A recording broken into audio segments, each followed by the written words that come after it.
The Peugeot 107 has always been a good city car, and Peugeot have just given it a small facelift. They've gotten rid of the gormless grin on the front and replaced it with this more toned down version, which as a result makes it look a lot better. Inside it feels very similar to the previous model. It's got this recessed dash which gives you a little bit more room, and also the heater controls are on this central pod. If you go for the middle of the range model, the Active, you get things like air conditioning, alloy wheels, central locking, which is all you'd really need for a car this size. And then to get comfortable for driving, if you're taller than me, which chances are you are, the seat goes back quite a long way. In fact, I can barely reach the pedals now. Also, this car has loads of storage. Let me demonstrate now.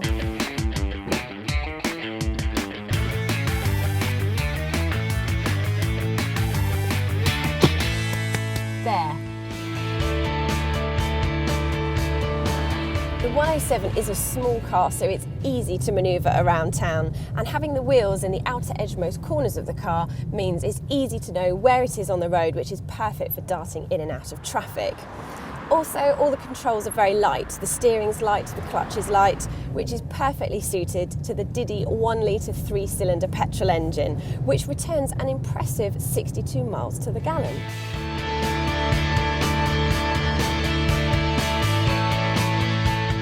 Although this engine is fine around town, when you get it onto the open road, you have to thrash the hell out of it just to get it up to the speed limit. And then it becomes very noisy and very unpleasant to drive.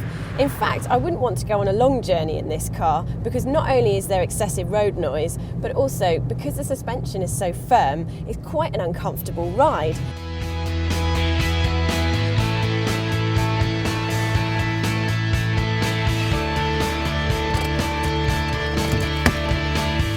Follow me into the back and I'll show you some other problems.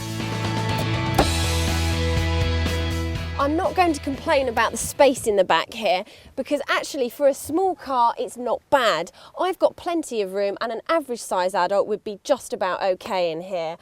The one thing I have to complain about though is these tiny little windows. Even on the 5-door the windows don't go down, and I think it's going to get quite stuffy here.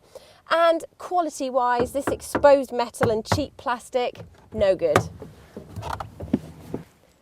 Finally, there's the boot. It's pretty tiny. It's much smaller than the Kia Picantos, and I'll just demonstrate its size with this moderately sized suitcase.